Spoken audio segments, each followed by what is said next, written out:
الحمد للہ وکفا والصلاة والسلام علی عباده الذین اصطفى اما بعد فاعوذ باللہ السمیع العلیم من الشیطان الرجیم بسم اللہ الرحمن الرحیم قال اللہ تبارک وتعالی لا تقنطوا من رحمت اللہ صدق اللہ العظیم۔ عقیدت و محبت کے ساتھ نبی کریم رؤوف الرحیم صاحب خلق عظیم صلی اللہ علیہ وسلم کی بارگاہ میں درود پاک پڑھ لیجئے۔ اللہم صلی علی سیدنا و مولانا محمد وعلی آل سیدنا و مولانا محمد وبارک وسلم۔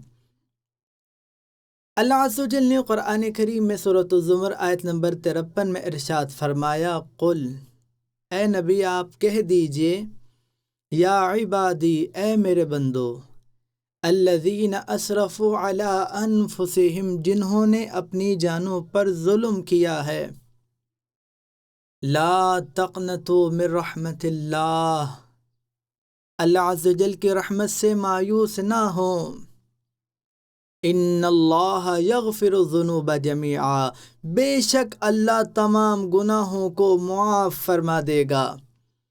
انہ هو الغفور الرحیم، بے شک وہ بہت بخشنے والا اور نہایت رحم فرمانے والا ہے۔ اس آیت مبارکہ میں اللہ عز و جل نے اپنے نبی کی زبان اقدس سے ہم تک یہ پیغام پہنچا دیا، یہ اعلان فرما دیا، اے میرے بندو جنہوں نے اپنی جانوں پر ظلم کیا ہے، یعنی زمانہ ماضی میں جنہوں نے کفر و شرک میں زندگی بسر کی ہے، زمانہ ماضی میں جو گناہ و معصیت میں مبتلا رہے ہیں، اللہ انہیں فرما رہا ہے، اے میرے بندو، اس آیت کریمہ کے اس حصے پر غور و فکر کریں۔ اگر والدین کی اولاد نافرمان ہو، ماں باپ کی دل آزاری کرنے والی ہو، تو ماں باپ بھی کہتے ہیں کہ یہ ہماری اولاد نہیں ہے، لیکن قربان اللہ عز و جل کی شان کہ اللہ عز و جل ان لوگوں کو جو کفر و شرک میں مبتلا ہیں، جو گناہ و معصیت میں زندگیاں بسر کر رہے ہیں، جو اللہ عز و جل کو اپنے اعمال سے، اپنے کردار سے، اپنے افعال سے ہمیشہ ناراض کر رہے ہیں، اللہ انہیں بھی فرما رہا ہے، اے میرے بندو جنہوں نے اپنی جانوں پر ظلم کیا ہے، اللہ کی رحمت سے نا امید نہ ہو، اللہ عز و جل کی رحمت سے نا امید نہ ہو۔ اللہ عز و جل کی شان، اللہ عز و جل رحمان ہے، رحمان جس کی رحمت بے حد ہے۔ اللہ عز و جل رحیم ہے، جو نہایت رحم فرمانے والا ہے۔ سورۃ الانعام میں اللہ عز و جل نے ارشاد فرمایا، کتب علی نفسہ الرحمہ، اس نے اپنی ذات پر رحم فرمانا لازم کر دیا ہے، اس نے مہربانی کرنا اپنی ذات پر لازم کر لیا ہے۔ کوئی ہو تو مستحق رحمت، کوئی ہو تو طلبگار رحمت، وہ رحمت کرنے کے لیے، مہربانی کرنے کے لیے تیار ہے۔ اللہ عز و جل نے مخاطب کیا اپنے بندوں کو، گناہ گاروں کو، خطا کاروں کو، کہ اے میرے بندو جنہوں نے اپنی جانوں پر ظلم کیا ہے، اللہ کی رحمت سے مایوس نہ ہو، نا امید نہ ہو، اللہ عز و جل کی بارگاہ میں دست طلب پھیلا دو، اللہ تمہارے سارے گناہوں کو معاف فرما دے گا۔ اس کی وجہ کیا ہے؟ بے شک وہ بہت بخشنے والا اور نہایت رحم فرمانے والا ہے۔ دیکھیں، آج ہی اس خوشخبری سے جو اللہ نے اعلان فرمایا، ہمیں فائدہ اٹھانا چاہیے۔ اللہ عز و جل کی بارگاہ میں اس کی رحمت کے طلبگار بننا چاہیے، اس سے اس کی رحمت طلب کرنی چاہیے۔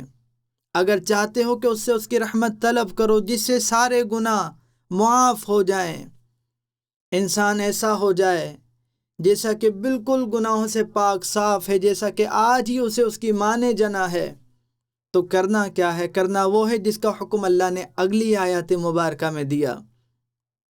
اللہ عز و جل نے 3 شرائط پیش کر دی ہیں، ان پر عمل کرنا ہوگا۔ اللہ عز و جل نے 3 حکم دیے ہیں، ان 3 حکم کو پورا کرنا ہوگا۔ اگر ہم کریں گے تو ہمارے پچھلے سارے گناہ معاف ہو جائیں گے، ہم گناہوں سے بالکل پاک و صاف ہو جائیں گے۔ وہ 3 شرائط کون سی ہیں؟ وہ 3 احکامات کون سے ہیں؟ پہلا، اللہ عز و جل نے ارشاد فرمایا وَأَنِيبُوا إِلَىٰ رَبِّكُمْ، اور اپنے رب کی طرف رجوع کرو۔ دوسرا حکم وَأَسْلِمُوا لَهُ، اور اس کی فرما برداری کرو۔ پہلا اس کی طرف رجوع کرو، دوسرا اس کی فرما برداری اختیار کرو۔ من قبل ان یأتیکم العذاب ثم لا تنصرون، اس سے پہلے کہ تمہارے پاس عذاب آ جائے پھر تمہاری کوئی مدد نہ کی جائے۔ اللہ عز و جل کا عذاب آنے سے پہلے اس کی طرف رجوع کرنا ہے۔ اگر چاہتے ہو کہ گناہ معاف ہو جائیں، ہم گناہوں سے پاک و صاف ہو جائیں، تو عذاب کے آنے سے پہلے اس کی بارگاہ میں رجوع کرنا ہے، اس کی فرما برداری اختیار کرنی ہے۔ اگر عذاب آ گیا تو اللہ نے فرما دیا ثم لا تنصرون، پھر تمہاری کوئی مدد نہیں کی جائے گی۔ تیسری شرط اللہ عز و جل نے بیان فرمائی وَاتَّبِعُوا أَحْسَنَ مَا أُنزِلَ إِلَيْكُم مِّن رَبِّكُم، اور پیروی کرو اس بہترین کلام کی جو تمہارے پاس تمہارے رب کی طرف سے نازل کیا گیا ہے۔ من قبل ان یأتیکم العذاب بغتۃ وانتم لا تشعرون، اس سے پہلے کہ اچانک تمہارے پاس عذاب آ جائے اور تمہیں شعور تک نہ ہو۔ دیکھیں اللہ عز و جل کا عذاب اچانک آتا ہے، انسان کے وہم و گمان میں نہیں ہوتا، انسان کے تصور میں نہیں ہوتا۔ اللہ عز و جل کا عذاب آ جاتا ہے۔ اللہ عز و جل نے خبردار کر دیا، متنبع کر دیا، ہمیں آگاہ فرما دیا کہ اچانک عذاب آنے والا ہے۔ اچانک آنے والے عذاب سے پہلے کیا کرو؟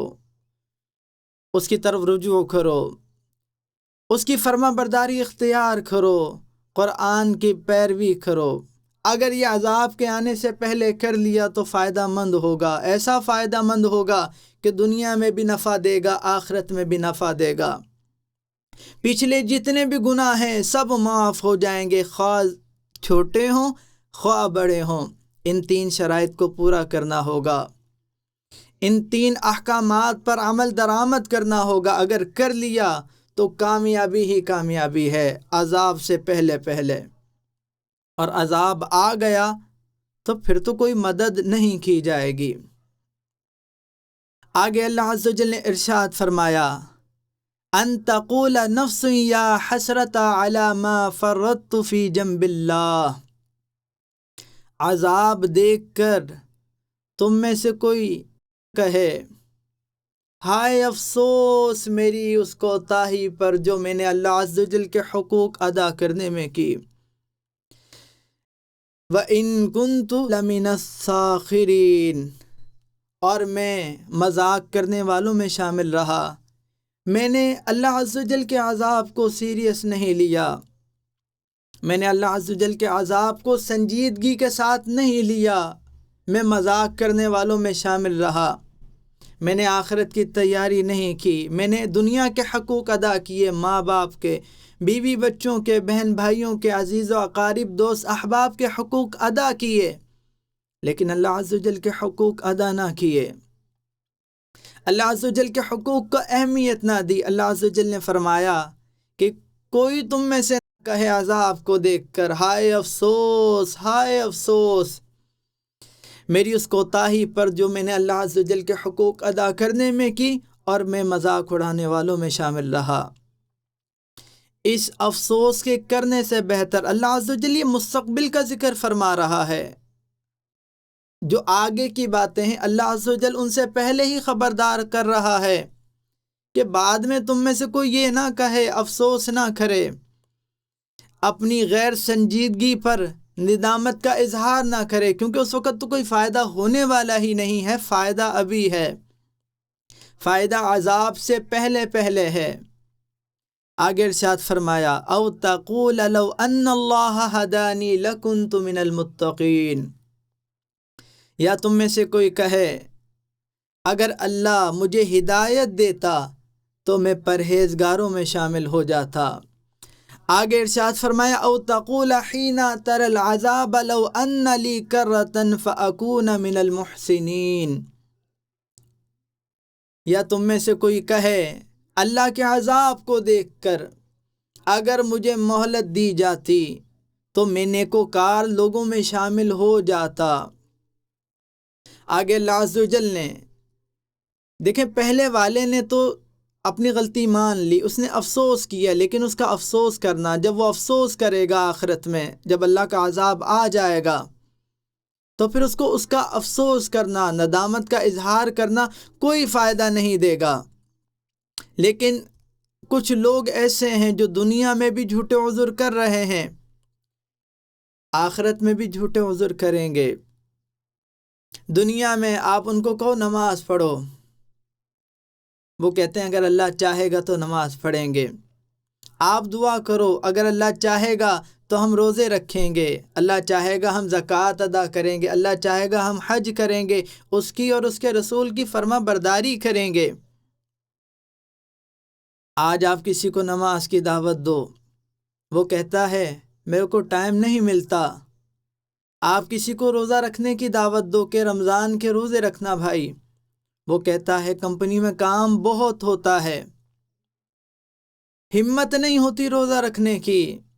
آپ اس سے کہو کہ بھائی دینی مجالس میں شرکت کرو، اللہ کے ذکر کے لیے آؤ، اللہ اور اس کے رسول کی فرما برداری کرو، قرآن پڑھو، وہ کہتا ہے بچوں کو پالوں یا دینداری اختیار کروں۔